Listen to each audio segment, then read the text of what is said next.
கர்த்தருக்குள் மிகவும் பிரியமானவர்களே, இந்த அருமையான வேளையிலும் வேதத்தை வாசிக்கலாம் வாங்க என்ற செய்தியின் வழியாக உங்களை சந்திப்பதிலே நான் பெருமகிழ்ச்சி அடைகிறேன். பிரியமானவர்களே, நாம் 2 சாமுவேல் புத்தகத்தை பார்த்து கொண்டு வருகிறோம். 2 சாமுவேல் புத்தகத்திலே 3 பெரும் பிரிவுகள் என்று நான் சொல்லியிருந்தேன். இது தாவீதினுடைய வெற்றிகள் பற்றி முதல் பகுதியிலே வருகிறது. 2 சாமுவேல் அவர் தாவீது எப்படி வெற்றிகள் அடைந்தார், எந்தெந்த நாடுகளெல்லாம் கைப்பற்றினார், எப்படி ஒரு அரசராக ஒரு பேரரசராக இருந்தார் என்று சொல்லி பார்க்கிறோம். அடுத்ததாக பார்த்தீர்கள் என்றால் தாவீதினுடைய பாவம், அதாவது தாவீதினுடைய வீழ்ச்சி, அதை நாம் 2வது பகுதியில் பார்க்கிறோம். 3வது பகுதியிலே அவருடைய பாவத்தினாலே அல்லது வீழ்ச்சினாலே வந்த விளைவுகள், அதை நம்ம பின்னாடி பகுதியில் பார்க்கிறோம். அந்த பின்னாடி உள்ள பகுதியில் 3வது பகுதியில் பார்த்தீங்கன்னா அதையும் 2 பிரிவுகளாக பிரிக்கலாம் என்று சொன்னேன். முதலாவது அவருடைய குடும்பத்திலே அந்த பாவத்தின் விளைவாக குடும்பத்திலே வந்த துயரங்கள், அதை நாம் முதலில் பார்த்து விட்டோம். 2வது பார்த்தீர்கள் என்றால் அந்த பாவத்தின் விளைவாக அந்த அவருடைய தாவீதினுடைய அரசாட்சியில் வந்த வீழ்ச்சியில், அதாவது வந்த துயரங்களை நாம் இப்பொழுது பார்த்து கொண்டு வருகிறோம். பிரியமானவர்கள், எல்லோரும் உங்களுடைய நோட்டு புத்தகத்தை எடுத்துக்கொள்ளுங்கள், பேனாவை எடுத்துக்கொள்ளுங்கள், உங்களுடைய வேதாகமத்தையும் எடுத்துக்கொள்ளுங்கள். பிரியமானவர்களே, அதாவது தாவீதினுடைய ராஜ்யத்தில் துயரங்கள் என்ற பகுதியிலே நாம் 2வது பகுதியாக இருக்கிறது. 3வது பெரும்பகுதியில் 2வது சிறிய பகுதி. அந்த 2வது பகுதியை கூட நாம் 4 பெரும் பிரிவுகளாக பிரிக்கலாம் என்று சொல்லியிருந்தேன். முதலாவது அப்சலோமின் முறைட்டாட்டம், 2வது அப்சலோம் இரத்தல் கொல்லப்படுதல், அது 2வது பகுதி. 3வது பகுதி தாவீது மீண்டுமாக அரசராக மாறுதல், அரசராக்கப்படுதல், அது 3வது பகுதி. 4வது பகுதி தாவீதினுடைய பிற்காலம், அதாவது தாவீதினுடைய இறுதி காலம், அவருடைய அரசாட்சியை பற்றிய காரியங்களை 4வது பகுதியாக நாம் பார்க்கலாம். பிரியமானவர்களே, அல்லது அந்த 4வது பகுதி தாவீதினுடைய காலத்தை, அதாவது தாவீதினுடைய அரசாட்சியை பற்றிய விமர்சனங்கள் அந்த கடைசி 4 அதிகாரங்களே காணப்படுகிறது. சரிங்களா? பிரியமானவர்களே, இன்று அந்த தாவீதின் ராஜ்யத்தில் துயரங்கள் என்ற பகுதியிலே நாம் 3வது பகுதியை நாம் இன்று பார்க்க போகிறோம். முதல் பகுதி அப்சலோமின் முரட்டாட்டம், அதை உங்களுக்கு விளக்கமாக சொல்லிவிட்டேன். அடுத்து அப்சலோமின் கொல்லப்படுதல், அதையும் நாம் சொல்லிவிட்டேன். அடுத்து 3வதாக தாவீது திரும்பவுமாக அரசராக்கப்படுதல். 2 சாமுவேல் 19வது அதிகாரம், 2 சாமுவேல் 19வது அதிகாரம் 1வது வசனம் முதல் 2 சாமுவேல் 20வது அதிகாரம் 26வது வசனம் வரைக்கும் நாம் வாசிக்கலாம். பிரியமானவர்களே, நான் உங்களுக்கு கடைசியாக சொன்ன காரியங்களை திரும்பவுமாக உங்களுக்கு ஒரு முறை ஞாபகப்படுத்துகிறேன். அப்சலோம், அதாவது தாவீதினுடைய குமாரனாகிய அப்சலோம் என்ன செய்கிறார் என்றால், அவர் திருட்டுத்தனமாக என்ன செய்கிறார், அவர் ஒரு அரசராக மாறுகிறார், அவர் அரசராக ஆகிறார். அப்படிப்பட்ட அந்த அரசர் அவர் இருக்கிற பொழுது என்ன நடக்கிறது என்றால், அவர் தாவீதை கொல்ல வேண்டும் என்று அல்லது அவரோட கொல்ல வேண்டும் என்று அவரை ஒரு படையாக சென்கிற பொழுது அவர் என்ன செய்யப்பட்டார் என்றால், அவர் கொல்லப்படுகிறார். அதை நாம் பார்த்தோம். அப்படியாக அப்சலோம் இறந்தவுடன் தப்பி ஓடிக்கொண்டிருந்த தாவீதுக்கு செய்தி அறிவிக்கப்படுகிறது. இதை கேட்டதும் தாவீது மிகவும் வேதனைப்படுகிறார், அழுது புலம்புகிறார். பிறகு யோவாப் என்ன செய்கிறார் என்றால், தாவீதை கடிந்து கொள்கிறார்.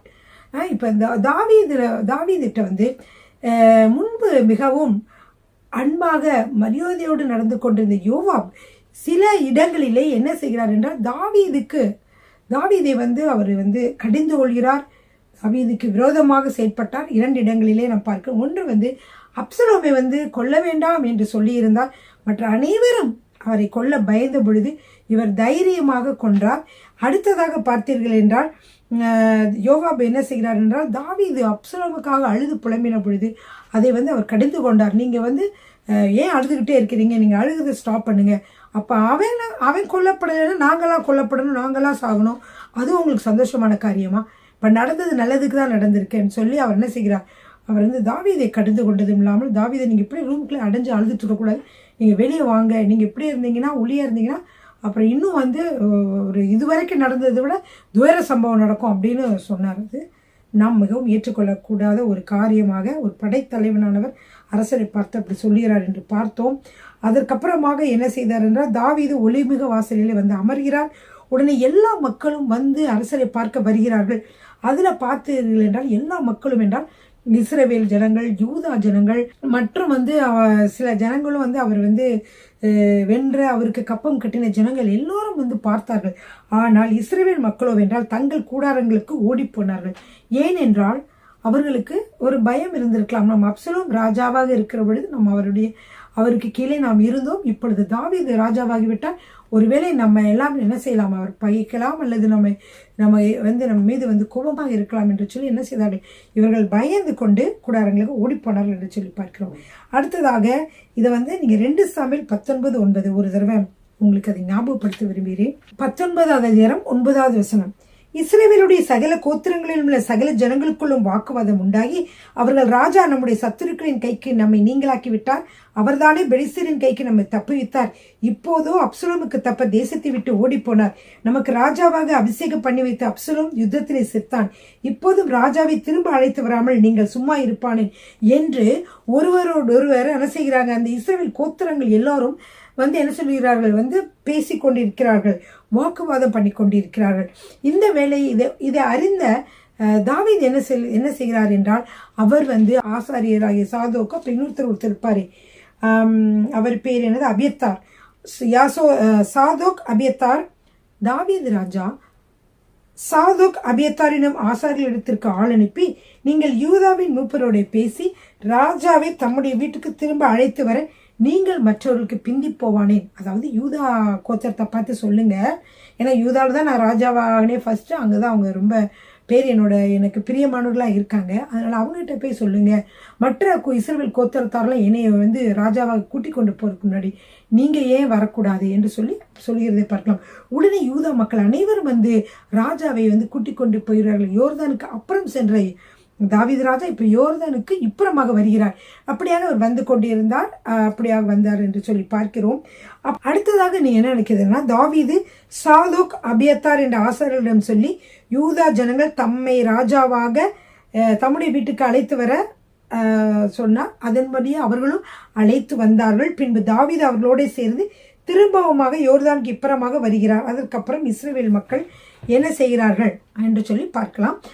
உங்களுக்கு தெரியும், இந்த மாதிரி அந்த யூதா ஜனங்கள் இப்போ கூட்டிட்டு வர்றாங்க. அப்போ இஸ்ரவேல் ஜனங்கள் என்ன சொல்கிறார்கள் என்று பார்க்கலாம். 2 சாமுவேல் 19ஆம் அதிகாரம் 41வது வசனத்துல வாசிக்கிறோம். இதோ இஸ்ரவேல் மனுஷர் எல்லோரும் ராஜாவினிடத்தில் ராஜாவை நோக்கி, எங்கள் சகோதரராகிய யூதா மனுஷர் திருட்டளவாய் உம்மை அழைத்து ராஜாவையும் அவர் வீட்டாரையும் அவரோட கூட இருக்கிற தாவீதின் மனுஷர் அனைவரையும் யோர்தானை கடக்க பண்ணினது என்ன என்றார்கள். இப்ப என்ன சொல்றாங்க, இஸ்ரவேல் ஜனங்களா என்ன சொன்னாங்க, யூதா மனுஷர் உங்களுக்கு களவா, எங்களுக்கே தெரியல, எங்கிட்ட சொல்லலை, எங்களுக்கு இன்ஃபார்ம் பண்ணல, எதுவுமே சொல்லாம உங்களை கூட்டிட்டு வந்துட்டாங்க, இது முறையா? ஏன்னா நாங்க 11 கோத்திரங்கள், நாங்கள் 10க்கும் மேற்பட்ட கோத்திரங்களாக நாங்கள் இருக்கிறோம், ஒரே ஒரு கோத்திரமான யூதா கோத்திரம் இப்படி செய்யலாமா என்று சொல்லி ராஜாட்ட பேசுறாங்க. இப்ப யூதா கோத்திரத்துக்காரங்களாம் சொல்றாங்க, அவர் முன்னாடி எங்கள்கிட்ட தானே ராஜாவா இருந்தாரு, எங்களோட தானே அரசாட்சி செஞ்சுட்டு வந்தார், அதனால நாங்க எங்களுக்கு ராஜா எதுவும் உங்கள்கிட்ட கொடுக்காம எங்கள்கிட்ட எதுவும் அள்ளி கொடுக்கல. இப்படியாக இந்த மக்கள் யோர்தானிலிருந்து அவர் எருசலேமுக்கு ராஜா வருகிற பொழுது இஸ்ரவேல் மக்கள் எல்லாரும் அப்படி சொல்லிடுறாங்க பார்த்தோம். இந்த சூழ்நிலையில இதை ஒருத்தன் அதை இப்ப நான் என்னென்ன சொல்ல போயிடுறேன்னா, தாவீது அரசராகிறார். அவர் அரசராகிறதுக்கு முன்பாக திரும்பவுமாக அவர் அரசராகிறார். அதற்கு முன்பாக அவருக்கு ஏற்பட்ட பல போராட்டங்கள் அதை நம்ம இப்ப பார்க்கிறோம். இதுல பாருங்க, இப்ப அதிகாரம் 20 நீங்க பார்க்கிற பொழுது என்ன நடக்குதுன்னா, அப்பொழுது வாசிக்கலாம் 20வது அதிகாரம் 1வது வசனம். அப்பொழுது பென்யமீன் மனுஷனான பிக்கிரின் குமாரனாகிய சேபா என்னும் பேருள்ள பேழியாளின் மனுஷன் ஒருவன் தற்செயலாய் அங்கே இருந்தான். அவன் எக்காலம் ஊதி, எங்களுக்கு தாவீதினிடத்தில் பங்கும் இல்லை, ஈசாயின் குமாரனிடத்தில் எங்களுக்கு சுதந்திரமும் இல்லை, இஸ்ரவேலே நீங்கள் அவரவர் தங்கள் கூடாரங்களுக்கு போய்விடுங்கள் என்றான். இப்பொழுது பார்த்தீங்கன்னா இன்னும் இப்படியாக இஸ்ரவேல் ஜனங்களுக்குள்ள யூதா ஜனங்கள் தான் கூட்டிட்டு வந்துட்டாங்கன்னு இஸ்ரவேல் ஜனங்கள்லாம் ஒரு மாதிரி நினைத்து கொண்டு இருக்கிற பொழுது இந்த சாக்காக பயன்படுத்தி கொண்டு இந்த சேபா என்பவர் என்ன சொல்கிறான்னா, எங்களுக்கு தாவீதின் இடத்துல பங்கு இல்லை எங்களுக்கு என்று சொன்ன உடனே நீங்களாம் போங்கன்னு சொல்லி அந்த மக்கள் எல்லாம் உள்ள போக சொல்றான் அப்படின்னு சொல்றான். அப்போ இந்த சேபா என்கிறவன் இந்த தாவீதுடைய அரசாட்சிக்கு விரோதமாக வருகிறவனாக இருக்கிறான். அப்போ என்ன நடக்குதுன்னு பார்க்கலாமா. பிக்கிரியின் மகனாகிய சேபா இப்படியெல்லாம் சொன்ன உடனே என்ன நடந்தது, உடனே அவரை பின்பற்றின இஸ்ரவேல் ஜனங்கள் எல்லாரும் அவரவர் தங்கள் கூடாரங்களுக்கு போய்விட்டார்கள். பாதி பேர் இப்ப என்ன செய்யறாங்க, சேபாவை பின்பற்றுகிறவர்களாக ஆகிவிட்டார்கள். அப்பொழுது இப்படியாக இருந்தார்கள். இப்ப தாவீது எருசலேமுக்கு வருகிறார். தாவீது எருசலேமுக்கு வந்தபோது அவர் வீட்டை காக்க முதல்ல போனார் இல்லையா, அப்சலோமுக்கு பயந்து போகிற பொழுது அவர் அந்த வீட்டை, தாவீதோட வீட்டை காக்க 10 மறுமனையாட்டிகளை வைத்திருந்தார். இப்பொழுது திரும்பமாக வீட்டுக்கு வந்த பொழுது அந்த 10 மறுமனையாட்டிகளையும் என்ன செய்கிறார் என்றால் அவர்கள் அனைவரையும் ஒரு காவல் வீட்டிலே வைக்கிறார். அந்த காவல் வீட்டிலே வைத்து விட்டார். அதற்கு பின்பாக அவர்களிடத்தில் அவர் பிரவேசிக்கவில்லை. 10 மறுமனையாட்டிகளும் அப்படியே அவர்கள் சாகிற நாள் மட்டும் அடைக்கப்பட்டு உயிரோடு இருக்கிற நாளும் விதவையில் போல இருந்தார்கள் என்று சொல்லி பார்க்கிறோம். ஏனென்றால் உங்களுக்கு தெரியும், இந்த 10 மறுமனையாட்டிகளிடம் அப்சலோம் தவறாக நடந்து கொண்டார் என்று சொல்லி உங்களுக்கு தெரியும். அதனால தாவீது அவங்களோட திரும்பவுமாக அவங்களை பிரவேசிக்கவில்லை என்று சொல்லி பார்க்கிறோம். 3வது வசனத்தில் அதை வாசிக்கிறோம். அடுத்ததாக பார்க்கிற பொழுது 4வது வசனத்தில் என்ன நடக்கிறது என்றால், அந்த அமாசா அப்படிங்கிறது உங்களுக்கு தெரிஞ்சிருக்கும். அமாசானா யாருன்னா, அப்சலோம் படைத்தலைவனாக அமாசாவை வைத்திருந்தார். அப்சலோம் ராஜாவான பொழுது அமாசா என்கிறவரை படைத்தலைவனாக வைத்திருந்தார். அந்த அமாசா கிட்ட தாவீது என்ன சொல்றாரு, நீ போய் யூதா மனுஷர்கிட்ட போய் அவங்களெல்லாம் கூட்டிட்டு என்னை கூட்டிட்டு போக சொல்லு என்னை அப்படின்னு சொல்லி அவரை ஞாபகப்படுத்துறாரு. அவர் அனுப்பி விடுறாரு அமாசாவை. ஆனால் அமாசா போயிட்டு சீக்கிரமா வரவே இல்லை. அதுக்கப்புறம் பார்த்தீங்கன்னா இந்த ஆசாரியர்கள் இருக்காங்களே, சாதோக் அபியத்தார், அவர்கள் போய் கூட்டிட்டு வந்துட்டாங்க. இப்போ இந்த அமாசா வருகிற பொழுது இப்போ அமாசா வர்றதுக்கு லேட் ஆயிட்டாரு. அது ஒரு பக்கம் இருக்கட்டும். அடுத்து தாவீது அபிசா அப்படின்னா என்னன்னா, அவனும் ஒரு படைத்தலைவன். அபிசா, அடுத்து யாரு, யோவாப், இவங்கெல்லாம் படைத்தலைவர்கள். அப்ப அபிசாயை பார்த்து தாவீது என்ன சொல்கிறார் என்றால், பிக்ரியின் குமாரனாகிய சேபா ரொம்ப அப்சலோமை விட என்ன சொன்ன மோசமானவன், அவன் இந்த மாதிரி பேசிட்டு இருக்கான், அவனை நீங்க என்ன செய்யக்கூடாது, உயிரோட விடக்கூடாது, அவனை முதல்ல போய் கவனிங்க என்று சொல்லி படைத்தளபதிகளை அவர் அனுப்புகிறார். சரின்னா அவங்கெல்லாம் போறாங்க. அப்போ போகும் பொழுது என்ன நடக்குதுன்னா பாருங்க, யோவாபின் மனுஷரும் கிரேத்தியரும் பிளேத்தியரும் சகல பலசாலிகளும் அவன் பிறகாலே புறப்பட்டு பிக்ரின் குமாரனாகிய சேபாவை பின்தொடர எருசலேமிலிருந்து போறார்கள். எருசலேமிலிருந்து போறாங்க. பிக்ரிய அவனை பிக்ரின் குமாரனாகிய சேபாவை போரிடுவதற்காக செல்கிறார்கள். இந்த சூழ்நிலையில் பார்த்தீங்கன்னா அடுத்து நம்ம என்ன பார்க்கிறோம்னா, யோவாப் என்ன செய்கிறான் என்றால், அந்த அமாசா தெரியுமா, அமாசா யாரு, அப்சலோமுடைய படைத்தளபதியாக இருந்தவன். அந்த அமாசா இருந்தா அவனை நம்ம கொன்றணும்னு சொல்லிட்டு இவன் என்ன செய்யறான்னா, அவனை போய் கத்தி எடுத்துட்டு போய் அவனுக்கே தெரியாம வயிற்றுல குத்தி அவனை கொண்டுட்டான். அதுக்கப்புறம் அவங்க கொண்டு கிடக்குறான். அதோட அவங்க அப்படியே கண்டுக்காம போய் என்ன செய்றாங்க, அடுத்ததாக சேபாவை குறிவைத்து செல்கிறார்கள்.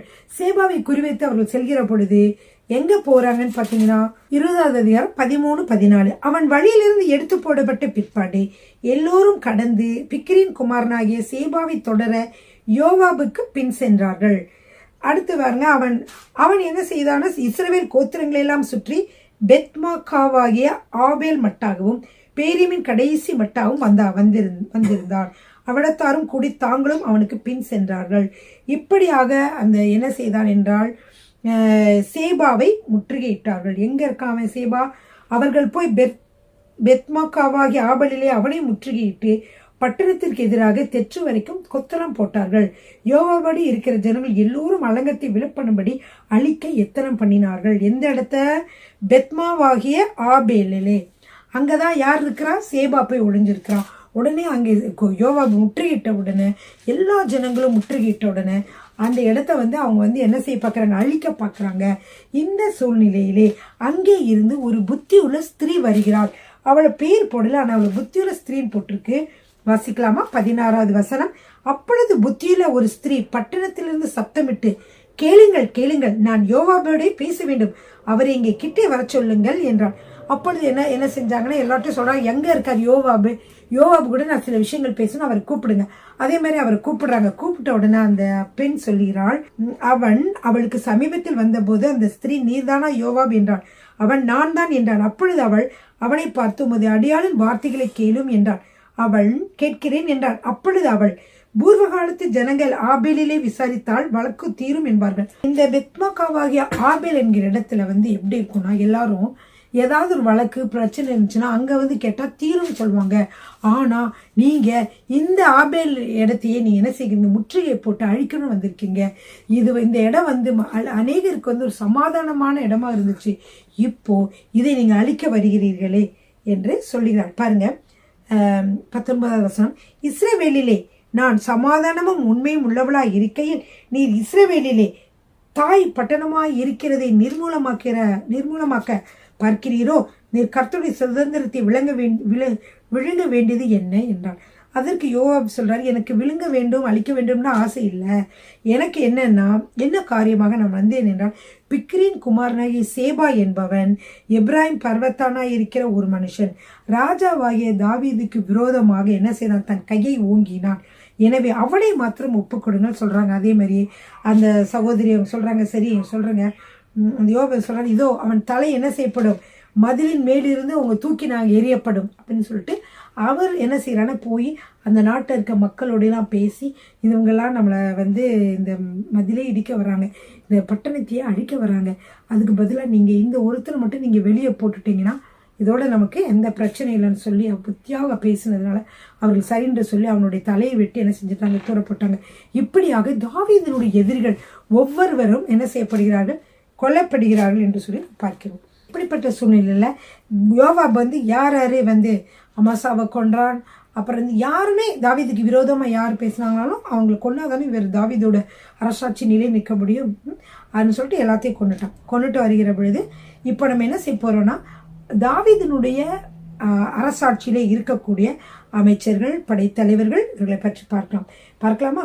இது வந்து 2 சாமுவேல் 21வது அதிகாரத்திலே 22வது வசனம் முதல் 26வது வசனம் வரைக்கும் நாம் வாசிக்கலாம். அவள் ஜனங்களிடத்தில் போய் பேசினதினால் அவன் பிக்ரின் குமாரனை சேபாவின் தலையை வெட்டி யோவாபிடத்திலே போட்டார்கள். அப்பொழுது அவன் எக்காலம் ஊதினான். அவரவர் பட்டணத்தை விட்டு கலைந்து தங்கள் கூடாரங்களுக்கு புறப்பட்டு போனார்கள். யோவாவும் அவர் ராஜாவிடத்திற்கு போகும்படி எருசலேமுக்கு திரும்பினான். ஓகே, இப்போ வந்து தாவீதினுடைய படைத்தலைவர்கள் மற்றும் அவருடைய அமைச்சகத்தில் இருக்கக்கூடிய மக்கள் யார் என்று சொல்லி பார்க்க போகிறோம். 23, 24, 25, 26. யோவாப் இஸ்ரவேலுடைய எல்லா இராணுவத்தின் மேலும் யோய்தாவின் குமாரனாகிய பெனாயா கிரேத்தியர் மேலும் பிளேத்தியர் மேலும் தலைவனாய் இருந்தார்கள். அதோராம் அப்படிங்கிறவன் வந்து பகுதிகளை வாங்குகிறவனும், பகுதிகள்னா வரி வாங்குகிறவனும். அடுத்து அகிலூதின் குமாரனாகிய யோசபாத் மந்திரியும், சேவா வந்து சம்பிரதியும், சாதோக்கும் அபியத்தாரும் ஆசாரியர்களுமாய் இருந்தார்கள். ஈரியனாகிய ஈராவும் தாவீதுக்கு பிரதானியாய் இருந்தான். இப்படியாக தாவீதினுடைய 2வது அமைச்சகம் அமைக்கப்பட்டு அது வந்து என்ன செய்து நடைபெற்று வந்தது. அப்படி அவருடைய தாவீதினுடைய அரசாட்சி 2வதாக திரும்பமாக மறுமலர்ச்சி அடைந்து நடந்து கொண்டிருக்கிறது. இப்படிப்பட்ட வேலையில் தான் நம்ம என்ன பார்க்குறோம்னா 21ஆம் அதிகாரத்தில் நம்ம பார்க்கிறோம், தாவீதினுடைய நாட்களிலே 3 வருடம் கடும் பஞ்சம் நடந்தது. வசிக்கலாமா? 21ஆம் அதிகாரம் 1வது வசனம். தாவீதின் நாட்களில் 3 வருஷம் ஓயாத பஞ்சம் உண்டாயிருந்தது. அப்பொழுது தாவீது கர்த்தருடைய சமூகத்தில் விசாரித்தான். இவ்வளவு நாள் இல்லாமல் இப்பொழுதிருந்து தாவீது என்ன செய்கிறான், கர்த்தரிடத்திலே விசாரிக்கிறான். கர்த்தர் மீது மிகவும் அன்புள்ளவனாக இருக்கிறான். கர்த்தரை வந்து பாருங்க, கர்த்தரும் அவன் மீது மிகவும் அன்புள்ளவராக இருக்கிறான். கர்த்தருடைய சமூகத்தில் விசாரித்தான். கர்த்தர் கிபியோனியரை கொன்றப்பட்ட சவுலுக்காகவும் இரத்த பிரியரான அவன் வீட்டாருக்காகவும் இது உண்டாயிற்று என்றார்.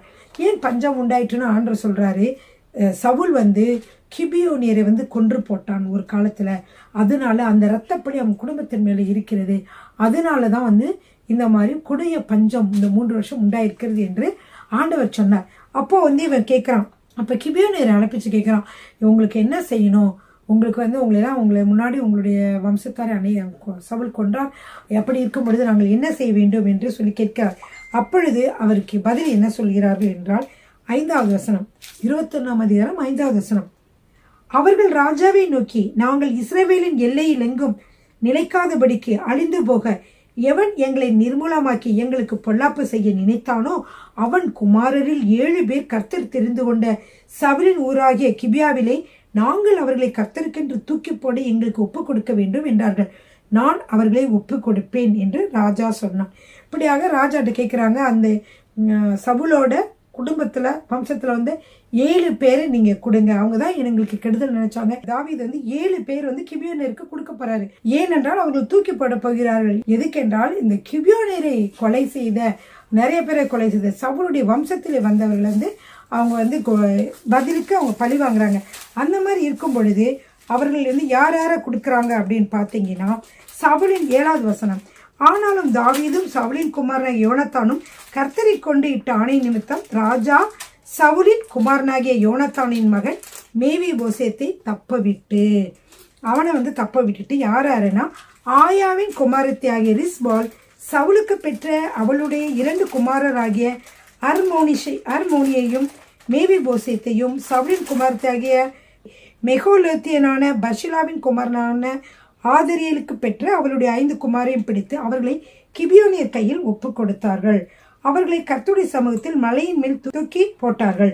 அப்படி அவர்கள் 7 பேரும் ஒருமிக்க விழுந்தார்கள். வாட்கோதுமை அறுப்பு காலம் துவக்கிற அறுப்பு காலத்தின் முந்தின நாட்கள் அவர்கள் கொன்று போடப்பட்டார்கள். இப்படியாக அவர்கள் வந்து இறந்து போன உடனே ரிஸ்பா வந்து என்ன செய்யறான்னா, அந்த ஆயாவினுடைய குமாரத்தியாகி ரிஸ்பாலோட பிள்ளைங்களும் 2 பேர் இருக்காங்க இல்லையா, அதனால அவங்க மலையிலேருந்து தூக்கி போட்ட உடனே இவள் போய் அந்த பிரேதங்களின் மீது தண்ணி, அதாவது மழை விழுகிற வரைக்கும் அப்படின்னு போட்டிருக்கேன். அப்போ வந்து எந்த விதமான பட்சிகளோ எந்த விதமான மிருகங்களோ வந்து அதை வந்து கீறி போடாதபடிக்கு அவள் வந்து பாதுகாக்கிறான்.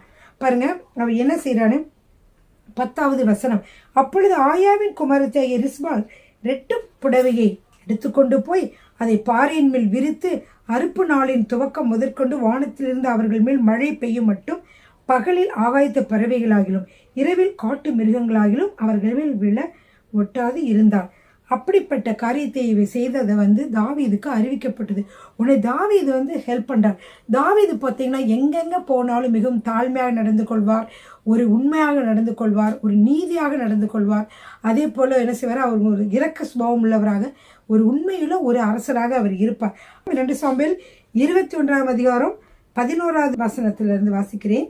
ஆயாவின் குமாரத்தியாகிய ரிஸ்பால் என்னும் சவுலின் மறுமனையாட்டி செய்தது தாவீதுக்கு அறிவிக்கப்பட்ட போது தாவீது என்ன செய்கிறார் என்றால், தாவீது போய் பெலிஸ்தர் கில்பாவிலே சவுலை வெட்டின போது பெத்சானின் வீதியிலே தூக்கி போடப்பட்டதும் கீலேயாத்துள்ள யாபேஸ் பட்டணத்தார் அங்கே போய் திருட்டனவாய் கொண்டு வந்ததுமான சவுலின் எலும்புகளையும் அவன் குமாரனான யோனத்தானின் எலும்புகளையும் அவர்களிடத்திலிருந்து எடுத்து அங்கே இருந்து அவர்களை கொண்டு வந்து தூக்கி போடப்பட்டவர்களின் எலும்புகளையும் அவைகளோட சேர்த்து, அந்த 7 பேர் தூக்கி போடப்பட்டார்கள் இல்லையா, அவர்களுடைய எலும்பையும் சேர்த்து சவுலின் எலும்புகளையும் அவன் குமாரன் யோனத்தான் எலும்புகளையும் பென்யமீன் தேசத்து சேலா ஊரில் இருக்கிற அவன் தகப்பனாகிய கீசின் கல்லறையில் அடக்கம் பண்ணுவித்தான்.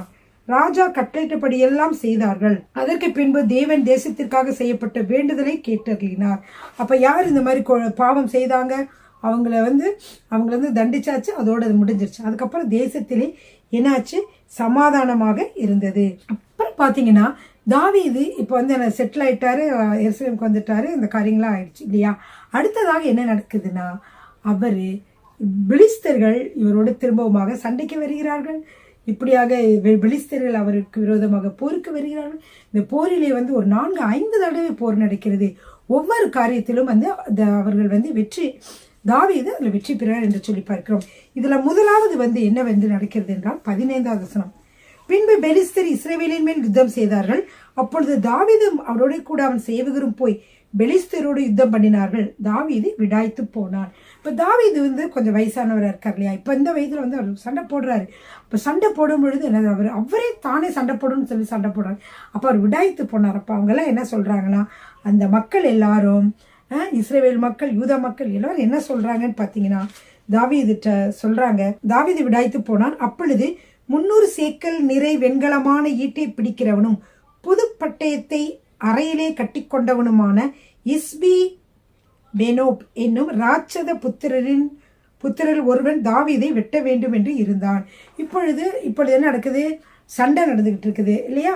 அப்போ அதுல ஒரு ராட்சசன், பெலிஸ்தர்ல தான் அந்த ராட்சசர்களா இருக்காங்க, அதுல ஒரு ராட்சசன் வந்து அவனுடைய பேர் என்னவென்றால் இஸ்பி பெனோப் என்கிற ராட்சத புத்திரன் வந்து தாவீதை வெட்ட வேண்டும் என்று வந்தான். இப்பொழுது என்ன நடக்கிறது என்றால், இவர் வேற தாவீதை விடாய்த்து போயிருக்கிறார்கள். உடனே இந்த சூழ்நிலையில வந்து ஒருத்தர் வராது. யார் உதவி செய்வார்னா, அபிசாய்.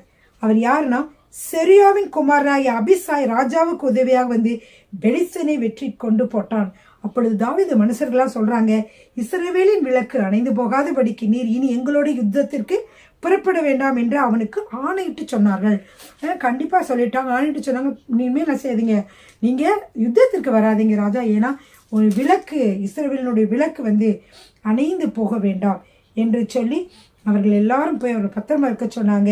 அப்புறமாக 2வது தடவை போர் வருகிறது. அதற்கு பின்பு பெலிஸ்தரோட திரும்பவும் கோபிலே யுத்தம் நடக்கிறது. இது 2வது யுத்தம். இதுல பாத்தீங்கன்னா யார் இதுல வந்து வர்றானா, ராட்சசனாகிய சாப் வராரு.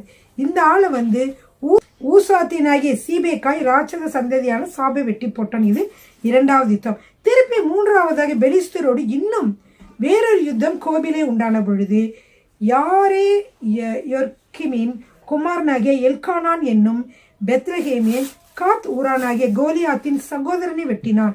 அவன் ஈட்டி தாங்கானது, நெய்கிறவரின் படைமரம் அவனோட பெரிதா இருந்தது.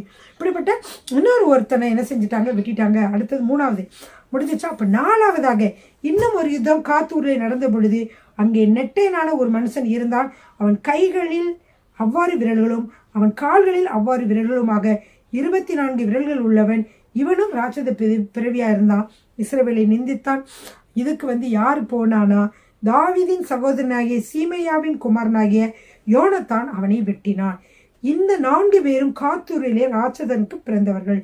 இவர்கள் தாவீதின் கையினாலும் அவர்கள் சேவகரின் கையினாலும் மடிந்தார்கள் என்று சொல்லி பார்க்கிறோம். இப்படியாக தாவீது திரும்பவுமாக என்ன செய்கிறார், பழையபடி பகைவர்கள் வெல்லக்கூடிய திறமையோடு கூட பகைவர்கள் எல்லாம் வென்று விடுகிறார் என்று சொல்லி பார்த்தோம். பிரியமானவர்களே, அடுத்ததாக நாம் பார்க்கிற பொழுது 22வது அதிகாரத்திலே தாவீது பாடின பாடல்களை நாம் பார்க்கிறோம். கர்த்தர் தாவீதை அவனுடைய எல்லா சத்துருக்களின் கைக்கும் சவுலின் கைக்கும் நீங்களாகி விடுவித்த பொழுது அவன் கர்த்தருக்கு முன்பாக பாடின பாட்டு. கர்த்தர் சரி, இதெல்லாம் நம்ம வந்து அவர் அழகாக பாடுகிறார், நன்றி பாடல் பாடுகிறார். இது எல்லாவற்றையும் கூட நம்ம திரும்பவுமாக இது வந்து தாவீதினுடைய இறுதி காலத்தை பற்றி நாம் பார்த்து கொண்டு வருகிறோம். திரும்பவுமாக நம்ம என்ன செய்யலாம், இன்னும் அடுத்த வீடியோவில் மீதி காரியங்களை நாம் பார்க்கலாம். பிரியமானவர்களே, ஹல்லேலூயா. நீங்களும் 2 சாமுவேல் புத்தகத்தை நன்றாக படித்து கொண்டிருப்பீர்கள் என்று நான் விசுவாசிக்கிறேன். நீங்களும் அழகாக அதை படித்து நீங்களும் வந்து அதை பற்றி நோட்ஸ் எடுத்துக்கொண்டு அழகாக நீங்கள் எடுத்துக்கொண்டு குறிப்புகளாக எடுத்துக்கொண்டு இருப்பீர்கள் என்று விசுவாசிக்கிறேன். இதில் அநேகர் வந்து மற்ற மக்களுக்கும் 2 சாமுவேல் 1 சாமுவேல் மற்ற புத்தகங்களை விலக்கி சொல்லக்கூடியவர்களாக, அதாவது ஒரு குரூப்பில் ப்ரேயர் குரூப் அல்லது பெண்கள் குழு இதெல்லாம் நீங்கள் வந்து நண்பர்கள் குழுலெல்லாம் நீங்கள் என்ன செய்யலாம், இந்த காரியங்களை இன்னும் நீங்கள் ஆழமாக படித்து அவர்களுக்கு நீங்கள் என்ன செய்யலாம், விலக்கி சொல்லலாம். பிரியமானவர்களே, கர்த்தர் உங்களை ஆசீர்வதிப்பாராக. ஹல்லேலூயா. ஆமென்.